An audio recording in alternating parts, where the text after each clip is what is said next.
Hello, welcome back to Math Time with Professor Prime, and I'm your host as always, Professor Prime. And welcome to Math and Spider-Man, the 60th anniversary special. Welcome aboard. So, Spider-Man debuted in Amazing Fantasy number 15 in 1962. The character has been around for 60 years as of this year. 60 years. That number, 60. In relation to years, it gives us an idea, right, of what could have happened during that time. It gives us some weight, right? There's some math for you right at the start, right? 60 years, been around since 1962, appeared in Amazing Fantasy 15, before appearing in his own comic, The Amazing Spider-Man. Just for the record, not his only comic, because there's been a lot of Spider-Man comics over the years. But yeah, so Spider-Man is a huge character. I don't have to tell you all that, but I just think it's fascinating, right? Because Spider-Man in this 60 years has been in different shows, both animated and live action, has been in movies, has been in comic strips, in addition to comic books, has been in several games, has had songs made about him, has had, different toys based off of him, has produced a lot of merchandise, has made a lot of money, broken numerous records, is immensely popular and is Marvel's flagship character. And in this video, we're going to get into the character of Spider-Man. We're going to talk about how math is used in Spider-Man and with Spider-Man, and how Spider-Man uses math. Right? We're going to talk about things like Spider-Man's powers, costume, how he's using math in everyday life, in his, heroics. We're going to talk about how, Spider-Man shows up in these different mediums, like, games and shows and movies and stuff like that, in the very medium that birthed him, comic books. And we're going to talk about how math plays a role in all of those, because math is everywhere and in everything, and that's not a bad thing. I feel like when we're in school, we don't talk about how awesome math actually is, right? We're given algorithms and we're given equations, and we're not given context, at least at a certain point. I feel like when we're really young, people try their best to give us context, and then we get to middle school, we get to algebra, and ironically enough, the moment where we probably need the most context, that kind of goes away. And so, with this video and with this channel, I hope to change that. And then my other, projects. And with this video in particular, not only do I want to do that, but I also want to talk about Spider-Man, because seriously, I don't know how I have not had a long form video about Spider-Man yet. I've had my channel for over 2 years, and I've made nearly 1,600 videos. I've had short videos, under a minute, or a minute or under. I've had mid-range videos, a minute to 10, and I've had long videos, 10 minutes and over. That's how I classify it. Hey, math in that too. So what shocks me about that, though, is with all those videos, with all the different types that I've made, I've yet to make one that's in depth about Spider-Man. I gave a shout out about a scene in No Way From Home, and I gave spoilers, hit that one. But this is the first one where it's a full-fledged video about Spider-Man. I've done several videos on math and comics. I've done several videos on, different games. And I even did a video on math in the MCU. I've done different videos on different mediums, but not Spider-Man. So that's where we're at today. Also, it's kind of crazy. I realize that this intro is going on for 5 minutes, but I feel like that'll be worth it once we just get into it. The other thing that I will say is that what I'll do with the description of this video is I'm going to have some links to some of the things that I was talking about in relation to my videos. But what I'm also going to do is talk I'll leave some things about Spider-Man, things that I enjoyed, different comic book lines, or storylines, different YouTube videos that I enjoyed, different shows different movies, different games, things along those lines, and there will be some of the things that I'll be talking about here too. And yeah, so it will be a blast. And again, I can't believe this intro is about 5 minutes, but we're gonna go even further. So if you're still with me, let's get like into this even more. And please assume all of the spoilers. I will try my best to not get into, super major spoilers, but I don't want to limit myself. I just want to go all in. So assume all the spoilers. If that doesn't work for you, I get not wanting to continue. But if you're not bothered, let's get into it. Again, assume all the spoilers. All right, so now when we're talking about Spider-Man and, just his powers, like if we're going with the OG Peter Parker version, because there's other versions too, right? There's Miles Morales, there's Miguel O'Hara, there's Spider Women out there, i.e. Gwen Stacy, or Spider Gwen being like probably the best example these days. We'll get into Spider Woman or Spider Woman a little bit earlier, like the OG Spider Woman, but that's later. So when it comes to like the OG Peter Parker and a lot of other Spider people, his whole thing, power wise, is he can stick to walls. He has a spider sense, enhanced strength, agility, and to some level speed. Right. And right off the bat, these are enhancements from his natural abilities. Right. Everything goes up. And, there's math in that, right? But more seriously, everything gets enhanced, and he also makes his web shooters. And with those web shooters, those had to be considered with math in mind, right? He had to have a good idea of chemistry. He had to have a good idea of math. He had to consider how much he wants to carry, how long they could extend, if he could vary that, things along those lines, right? There's a lot of math in the web shooters, and then there's the cost of making them, the cost of the web, and keeping track of how much web fluid he has as he's swinging along town and fighting the bad guys, right? And there's also math not only in the web shooters, but like I said, in his abilities within themselves, right? And there's math in his costume, right? A lot of geometry going on, and by a lot of stories, you see that he makes it. So he has to have a good idea of sewing. He has to have a good idea of not only the geometry, but how much material he needs, and he has to map that out to his body and his proportions. And there's a lot of math in that, right? There's a lot of math in web slinging. There's a lot of math in scaling those buildings. A lot of math in the acrobatics that he does. A lot of math in the motion, and the chemistry that's happening is he's going and he's fighting and he's building up adrenaline and he's using his body. There's a lot of math in the force of his punches, the force of his kicks. If he's coming in and he's kicking on a web, there's math in that. There's math in the spider sense and anticipating his opponent, if he senses that danger and moving out the way. There's math in that reaction time. There's math in the agility. There's math in all of that, right? And so it's really cool because just from his power sets and his abilities, there's math in it. But that's not all, of course, right? Spider-Man, the OG Peter Parker version, he's a scientist, right? He's all about that math and science. It's something that he's very much into. So he uses math not only to do some of the stuff he does as Spider-Man, but he's using it in his, path, right? His career path, he's using it in school, he's using it in everyday life because math is everywhere, right? And in the original, old school comics, he starts off in high school, but he goes on to college, he ends up becoming, at some point, a teacher, which I respect. Might be a little biased there, but he also is a photographer, and for the record, it's crazy that people are a little bit more suspicious about how he's getting those good pictures. But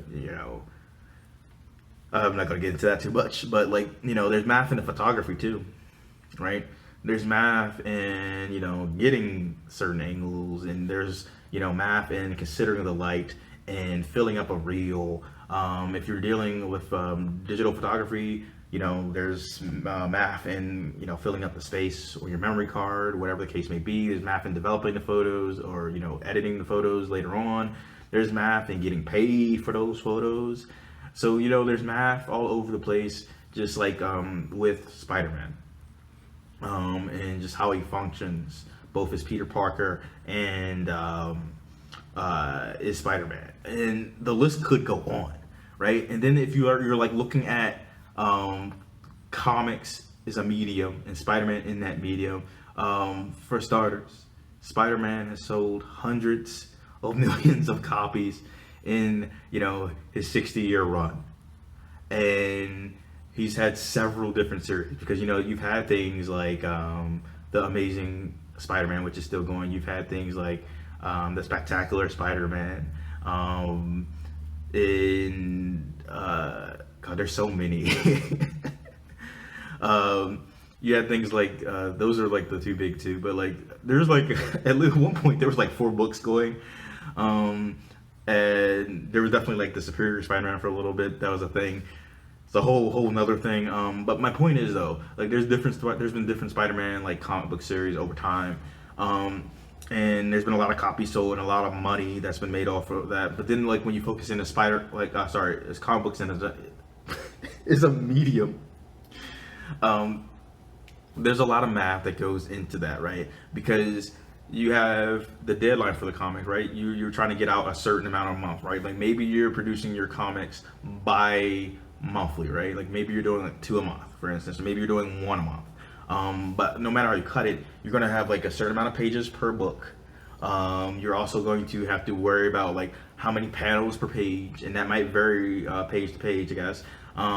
You're considering how much you want to put in those panels. You have to consider the characters, you have to consider the proportions, you have to consider scaling, you have to consider leaving space for thought bubbles. You have to like plot out the story and make it all make cohesive sense, because you are telling stories with the words, sure, but you're telling stories with the visuals, and all of it has to be mapped out, and there's a lot of math in that.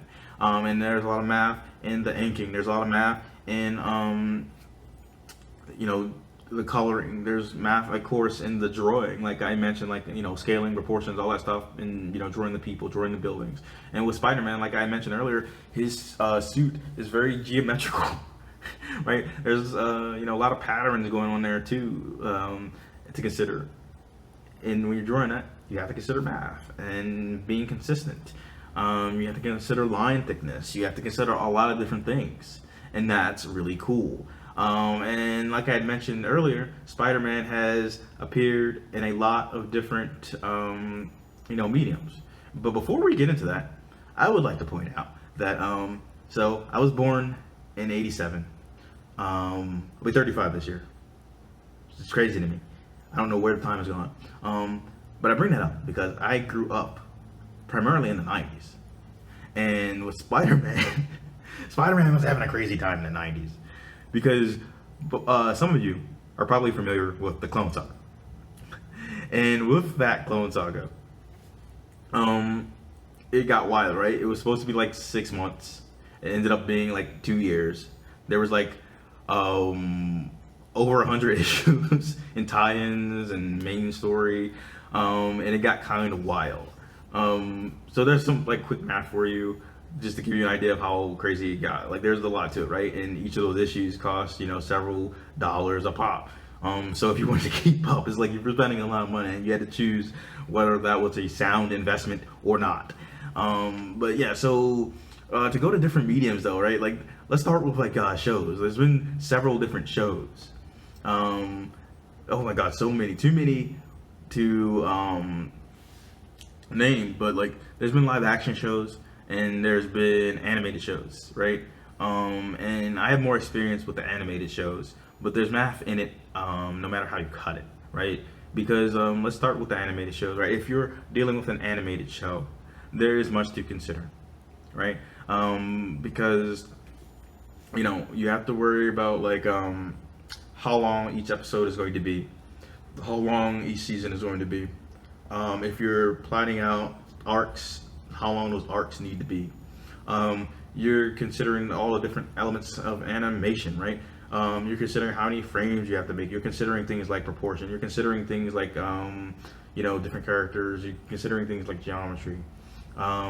You're doing all those sort of things and more, right? And if computers are getting involved, you have to consider all the stuff that is involved with computers and making that work and making things function and flow, so you can create something that is dynamic, something that works, something that feels fluid.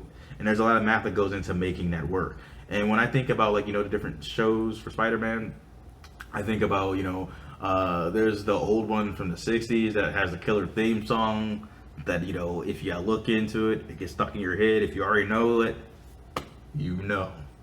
It's amazing, and then I think about the one that I grew up with the most, because I've seen several Spider-Man shows growing up, but the one that was most that had the most weight was Spider-Man from 1994, aka Spider-Man the Animated Series. It was a really cool show, and for the record, the showrunner was John Semper. And I think I mentioned that because he was black, and I did not know that growing up, and that's cool to me because representation matters, and I think that's amazing.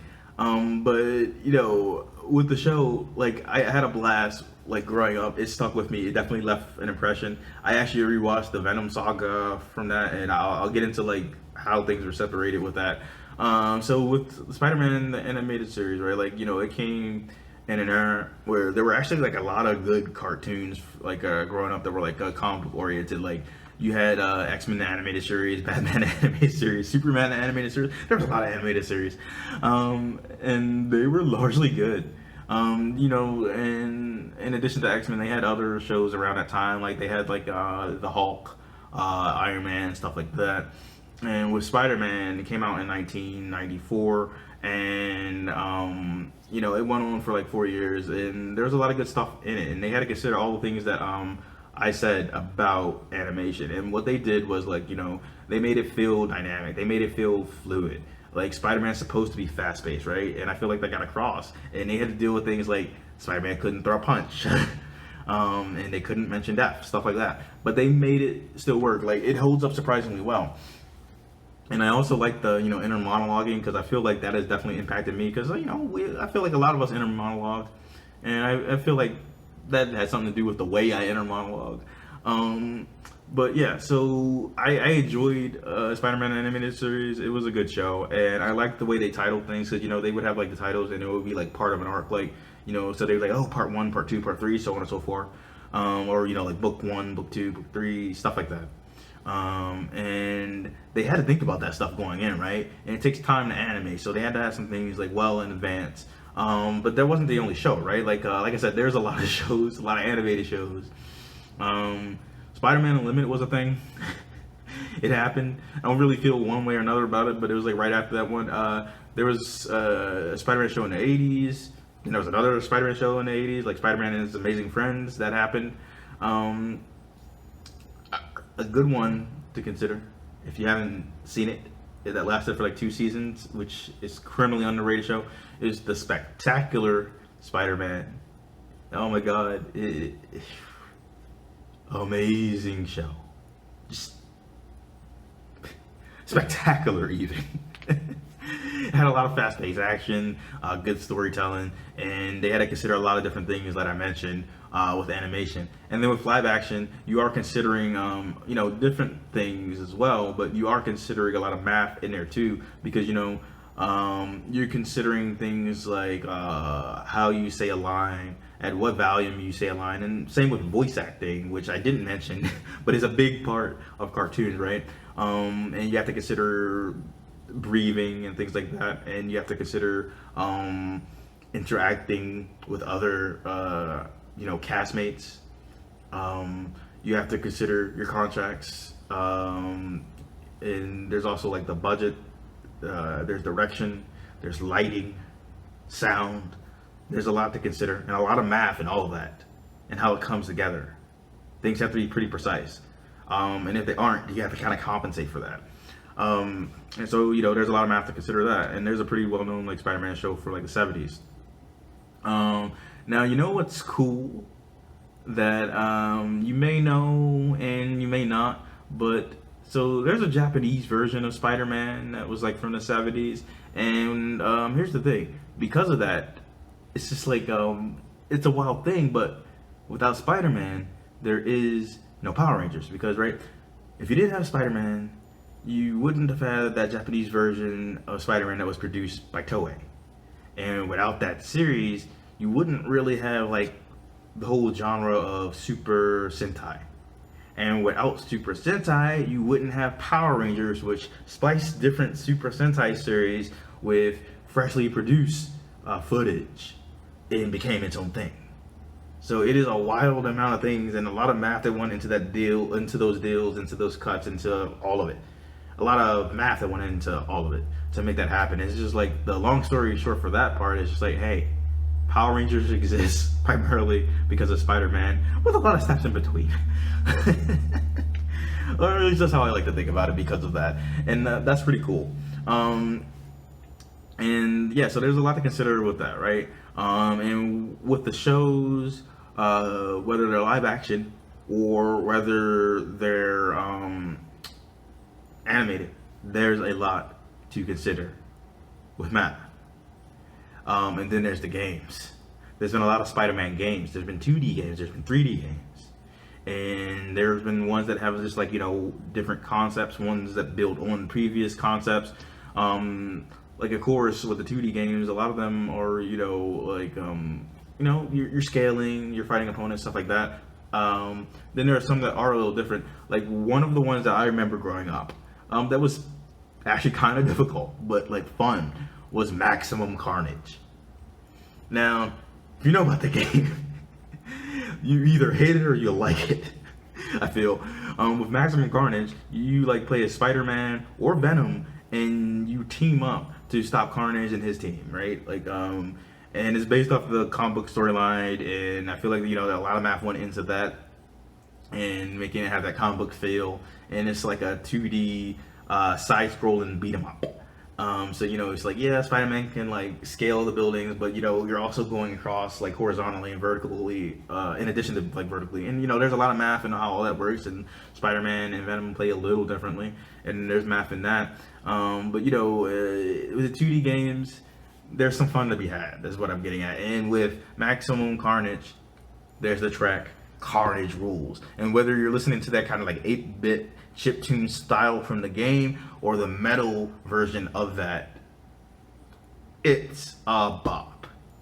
It's cool. It's fun. It's hard not to get amped up when you hear that. And there's a lot of math and music. There's math in how music is constructed. There's math in the melodies and the rhythms and the instrumentation. And when you're doing a game, right, there's math in having the track loop. And there's math in how it makes you feel and how it can impact how you play. And when it comes to music in general, right, it's used in the games, it's used in the TV shows, it's used in the movies, and there's math in all of it. So back to the games overall. When you get to the 3D era, you get like a slow but sure evolution of Spider-Man, trying to get the experience of being Spider-Man down a bit, more. You get some great games like on PS1 and things like that. And then with Spider-Man 2, one of the best known Spider-Man games, that's when things I feel I got really refined. It's well known for a reason. Like, it kind of, popularized, if not created a lot of what goes into modern Spider-Man games. Well, a lot of them really. Because the idea is like, it really nailed, I feel like, the web slinging. And then there's the idea of, collecting tokens and, having that collectible aspect. And things along those lines, having that combat feel refreshing. Having your character, in this case, Spider-Man. Okay, that sounds weird to say, but the idea is like, it made Spider-Man feel like Spider-Man, and there's a lot of math that goes into that in considering everything, right? Because there's a lot of math that goes into the music that I was saying earlier, but there's math that goes into the animation. There's math that goes into the programming. There's math that goes into, the scaling and making the buildings, the right height, for making Spider-Man the right height, people the right height, and, keeping everything working together, keeping everything feeling pretty smooth, like as you're swinging through the city, having things come at you fairly appropriately, right? Making it make sense, making you feel like you're swinging through that city. So with Spider-Man 2, it did a lot, right? And then like a lot of other games built off of that formula. They added things to it. I enjoyed Spider-Man 2. Spider-Man 3 was actually pretty decent too, but it didn't get anywhere near the same level of hype. Maybe it's the association with the movie, but there is that to consider. So with Spider-Man games, right? There's like two around that era that I feel like are super underrated that I'm going to talk about real quick, and they kind of take that formula and the math that comes with that, and I feel like they kind of did their own thing. So there's Ultimate Spider-Man, based on like the comics, and the best way I could sum up that game is this. When I think about Ultimate Spider-Man, this is the first thought that comes to mind. It's something that I thought back then when I played it. But best part of that game was that it rocked. But seriously, it was awesome. So not only was it like, a 3D game like some of the other ones, but it was cel shaded. And there's an extra layer to that, I feel, right? There's math in making it have that comic book like feel, that comic book like presence, and making that work. And then it had all the other sort of things that I mentioned, right? It had that web slinging, it had the collectibles, it had Venom in that game, and there was a lot of different enemies. It was fun. Another good game where I thought it was just like crazy at certain points was Spider-Man Web of Shadows. So that game is insane, and you know what? I am still absolutely here for it. So in that game, you play as Spider-Man. He gets the alien symbiote again. He in this game, you get to play and have him like go back and forth between whether or not he's going to be good or evil, and you get to make decisions. And with those decisions, it affects what type of power-ups you can get, right? And at what cost you're getting those power-ups. There's math in that decision making. There's math in how like the game is structured and how it goes down those different paths, right? And that's fascinating to me. And for the record, I like playing it on the evil side. Spider-Man makes some kind of out of character decisions, but it kind of makes sense within that particular narrative, and I'm absolutely here for it because it just gets bonkers, fundamentally bonkers. But that one's a fun game. And what it did that I thought was interesting was like if you were doing an aerial combo, it really did a good job of like having you keep that going if you were skilled enough. And so, there's a lot of math in that. And a lot of math in combos, right? Like the amount that you can do, the amount of damage can get racked up, and, stringing them just all together. It's really cool stuff. Now, two games that I hear great things about that I unfortunately haven't played are like Edge of Time and Shattered Dimensions. And I want to get to them at some point. But two games that I definitely want to mention that I would be remiss to not are the PS4 version of Spider-Man, or Marvel's Spider-Man, which was really good. The one that came out in like 2018, and it was followed up in 2020 with Spider-Man Miles Morales. Both of these games, they work really well. Separately, they work even better together. Both are great. In one game you're playing as Peter Parker primarily, but there are segments where you're playing as Miles Morales pre Spider Bite, and also Mary Jane.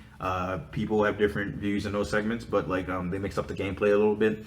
And then with Miles Morales at this point, Miles is Spider-Man, and he's playing it alone in this case. Now in those games, you get different power-ups. You get different costumes, you can have different collectibles, and there's mapping about in all those, right? Because you're building up different you have different missions, you're building up different skills, you're building up experience, you're spending different points. There's a smoother way to say all of that, but the idea is there's a lot of math with how all those games function. and how they flow.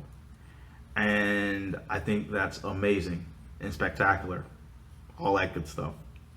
And I think it's cool because I feel like they did a great job of taking what came before it and making it really work. And at this point, it was Insomniac in their take on it, and I think they did a great job with both of those games. And I also got the DLC for the 2018 version. It's good stuff. There was one that was pretty much about different gangs. So you had this kind of gang war, they were having a turf war, and it got things got wild. They were popping off. Absolutely worth getting. But yeah, so with both of those games, they put a lot into it, and you have to figure. Not only do you have all the other things that I mentioned, but there's the budget to consider in the video games. There's the marketing, and just there's all these moving parts, and games have gotten progressively more complicated. So you have a lot of people with a lot of roles, and so there's a lot of math and logistics and how they flow. There's a lot of math and how the story gets to you, how it's segmented, how different players play. There's a lot of math in you, the player, right? Because you're spending money on this game, you're putting time into this game. You have to decide what you want to do, how you're going to build up your experience, how you're going to spend your experience points, and how you're going to build up your skills, how you want to play, how you face opponents. You're going to decide what missions you're going to go on. Is it worth it to complete it 100%? That sort of thing. You're going to be deciding all of that, and how you play and how you interface with everything.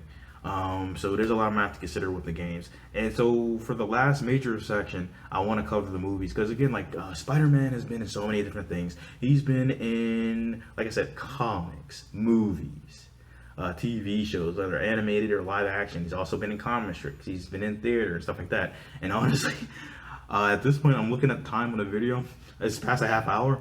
I'm probably not going to talk about the comic strip that much, because it's I'm not going to talk about the comic strip more than saying that it exists, but it has the same sort of logic as some of the stuff I mentioned with comic, but different things, right? I'm not going to mention the theater part too much.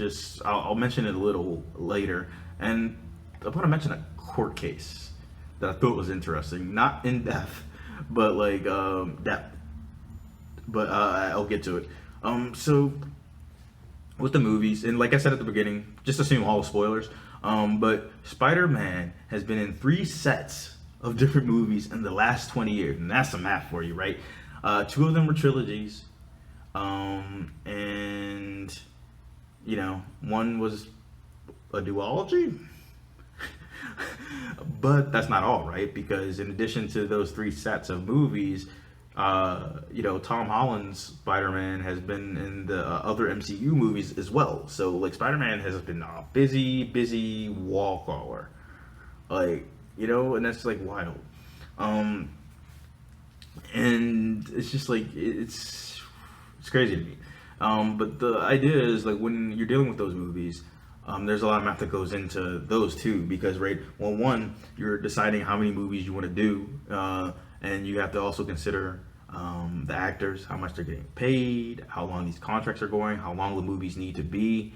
Then you're considering your budget, your marketing, how much they're going to make back, things like that. You have to consider costumes, you have to consider a lot, right? You have to consider effects, and there's math and all of that and how it functions, and whether you're doing practical effects or CGI, they all cost money. There are all different elements to that, right? And math is in all of it. You can't really escape that. And again, Spider-Man has been in a lot of movies, and what I think is interesting about that whole situation, as far as the movies are concerned, is at the end of the day, Sony has the movie rights, right? And the reason why that happens is because of money, right? In the 90s, even though Spider-Man survived the 90s because he's Spider-Man, it was not a good time for Marvel, right? You had the comic book boom of the 90s, and it got kind of wild, or the speculator boom, whatever you want to call it. People were buying things left and right for a while because they thought they were going to be worth something. Comic book companies took the wrong idea. Bad things happened. And there was also crazy management stuff back then. Then at some point, Marvel sold a lot of different rights. so they could stay afloat, right? Sony eventually, went on to make different movies with Spider-Man that did really well. Eventually, they got to a deal with Disney, who would buy out Marvel. I think back in 2008. I think it was like 2008, and I was in college at the time. Crazy stuff. God, that was a while ago. But they came to a deal, and money's involved in that, mass involved in that, and they had their brief fight back in 2019 over what would happen in terms of Spider-Man appearing in the MCU. They eventually smoothed it over because it's like, oh wait, yeah, we're making a lot of money off of this, and we can make even more money. Who knew? But my whole point though is that there's a lot of money behind the scenes, right? There's a lot of money on the surface level. Spider-Man is an inherently mathematical character. And speaking of which, there is a scene in No Way From Home, and like I said, the spoilers, just a small spoiler. So there's a scene there where he's fighting Doctor Strange, and if you've seen it, but he's fighting him, he's figuring out what to do, he's asked to act fast, so he starts doing all this crazy stuff, he starts doing geometry, he's mentioning that, and he totally owns Doctor Strange with a train, and he's like, what's cooler than magic? Math. And I was in the theater, and when that happens, I was like, oh, like, you got on Doctor Strange, you got on something to that effect. But I thought it was cool because it was a nice shout out about math in a Spider-Man movie, and it's like, yes, I'm always for that. But my whole point is just that math is everywhere, and it's cool to see it with Spider-Man and seeing it being referenced directly. And like I said, Spider-Man has been in a lot of things, and he's been in theater. If you didn't know, there's a play, Spider-Man Turn Off the Dark. It was pretty infamous. It had a very high budget. It took a lot of chances. There were some injuries, some crazy stuff that happens, and there's a lot of math and how theater works and functions, right? Because you have to consider things like lighting. You have lighting and sound and costume design. You have to consider the audience. In the case of Spider-Man Turn Off the Dark, they were doing some pretty risky stuff that arguably paid off, right? Spider-Man is an acrobatic character, so they had to consider how to get that across, and there's a lot of math in making that work, right? And getting that illusion across, and so that's worth considering, and that's cool. And how long the play is, and how you get that across. It was divided into 2 acts, and it's well, how long does the story have to be? How do we get this to people? How much do tickets cost? What is our budget? What modifications do we have to make? There's so much to consider, right? So much math in it. And again, Spider-Man has been in so many different mediums, it's hard to talk about all of them. And one of the other big things is, he sold billions upon billions of dollars just in comics alone, but also in licensed products. And it's just it's wild to me. And this video is, at this point, the longest one I've ever made. If you are still watching, thank you. So one of the things that I want you to take away from this, if you are still watching, is the math is everywhere, and it's in everything, and that's awesome. And Spider-Man is just such a mathematical character. It makes sense to have that association, math and Spider-Man. And I want to talk about the line real quick. All right, the line. I'm gonna say it anyway, though. With great power, there must also come great responsibility. Not only is this a good principle for Spider-Man, but it's a good principle in general, yes, but also for math. Math is what you are doing. It is what I am doing. It is what the universe is doing. It's what the past is. It's what the present is. It's what the future shall be. Math is the superpower that you might not have known that you had. That you may not have known that you had. But once you have that awareness that you have it, there's a responsibility that comes with that. And not everyone pays attention to that responsibility. So when I make videos like this, when I make other videos, when I'm talking to people on a regular basis about math and what it actually is, I want to get across that it's not only what we do in class, right? It's not only the problem solving aspect. It's not only equations and algorithms, right? Because like what we're doing in class is math in an academic sense. It's working on problem solving, it's writing it, but it's really supposed to be, I mean, that's really supposed to talk about what the universe is doing. And I want that to get across to people. And I also want people to see the beauty in math. I want people to see the wonder in math. I want people to also not get got. Because there's a lot of people who they want you to not understand what math actually is. They want you to not question things as much. And that's wrong. And so I feel like if you have an understanding of what math is in an academic sense, and then you also have that understanding of what it is on that more universal level, you should be careful with it. You should follow that Spiderman logic, the Spiderman principle. You should.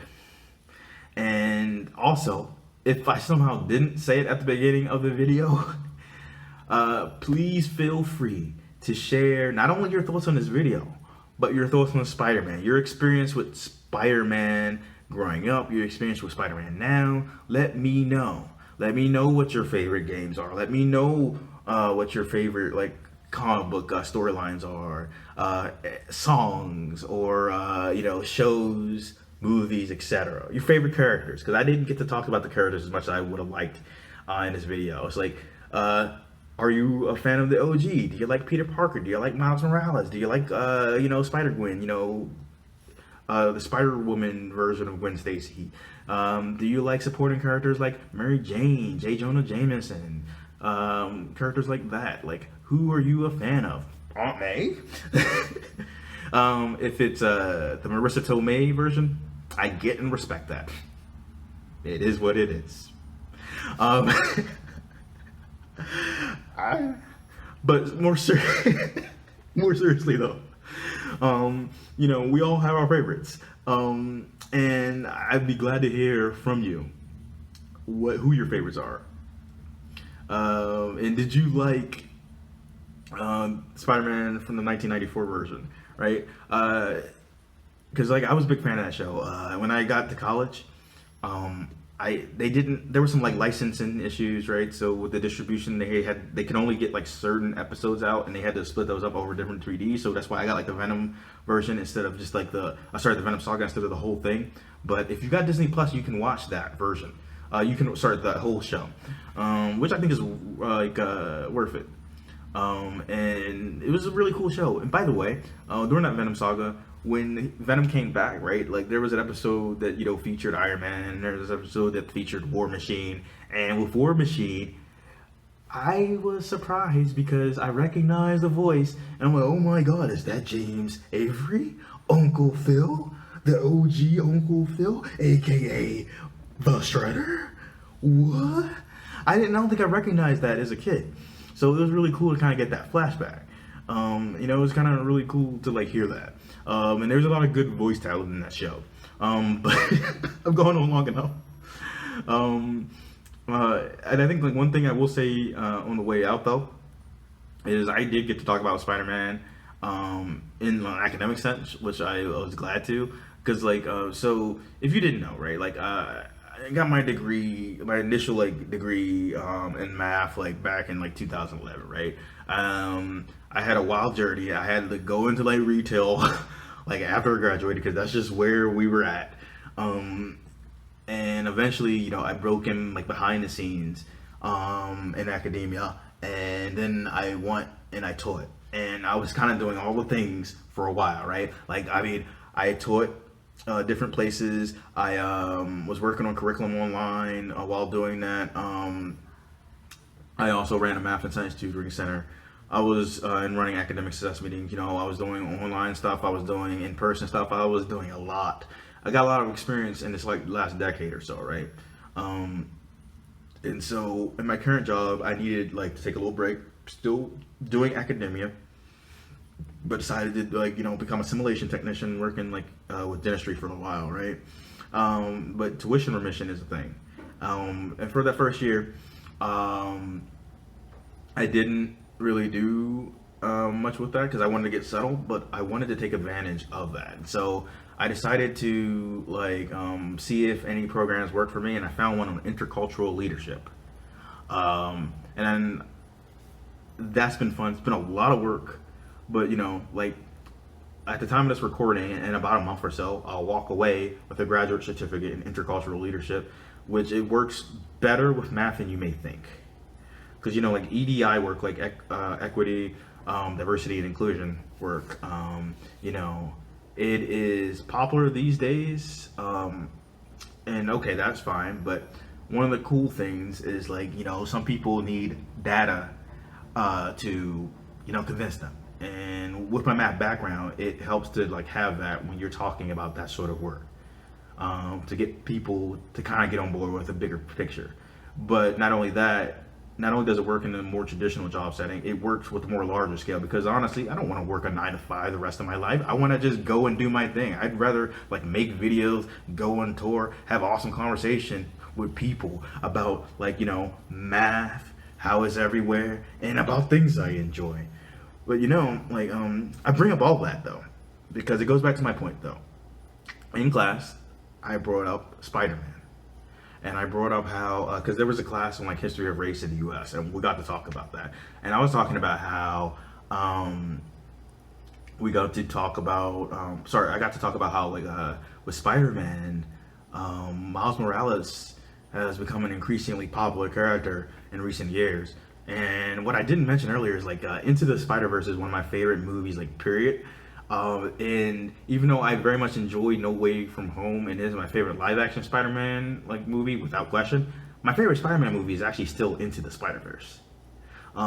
So with Miles Morales, he's getting some really good stuff with movies like that, right? He's getting good stuff with the game, and I mentioned that. And what I thought was interesting about it, because we were talking about nuance, and we're talking about race and ethnicity and stuff, and I'm Miles Morales is, I think he's a win not just for black people, but also Latino people or Latinx, whatever you prefer, different for different people. But not only is he a win for my people, and like I said, Latinx people, but also just all of us actually. And what I said though, I found interesting is a lot of times he'll just get talked about as being black, but I like that a lot of content that has been coming out, they do acknowledge that yes, he is black, but he is also Latino, and I think that's important, and it shows some nuance there, and I think that's really cool. And so I got to talk about that and kind of go into depth about that. And the teacher and leader of the program, she thought that was interesting because she heard there was a black Spider-Man, but she didn't hear the name. She didn't know, that was Miles Morales, and she didn't know he was Afro-Latino. And so we had a cool conversation about that. And it's just so it was great to have this discussion and get to talk about representation in the media and get to reference Spider-Man in an academic sense. Because the program is great, and but one of the things that I like bringing up in the program, because we're heavily encouraged to discuss different things, is how a lot of the books and videos, they bring up some interesting points, but they don't focus on media enough, and they don't focus on online culture enough, and that has led to some very interesting discussions.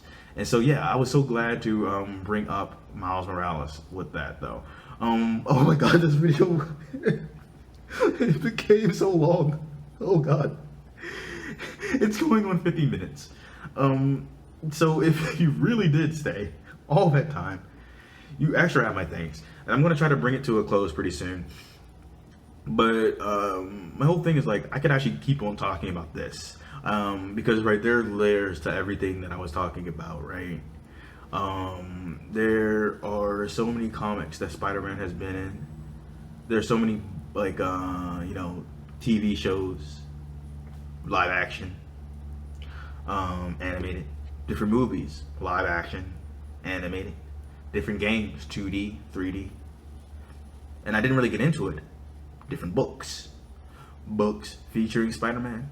Books about Spider-Man. There was the comic strips in addition to the comic books. There was a lot. And there is a lot. And with all of those things, when it comes to Spider-Man, there is math.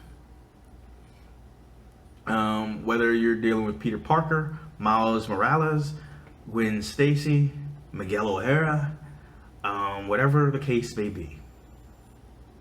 And also, I wanted to mention really quickly, like when it came to the original Spider, woman, even though that didn't really have anything to do with Peter Parker initially, the idea was just to say, oh, hey, we're Marvel and we made a character with that name, so, we're okay on a legal sense, so no one can make money off of making a character with that name.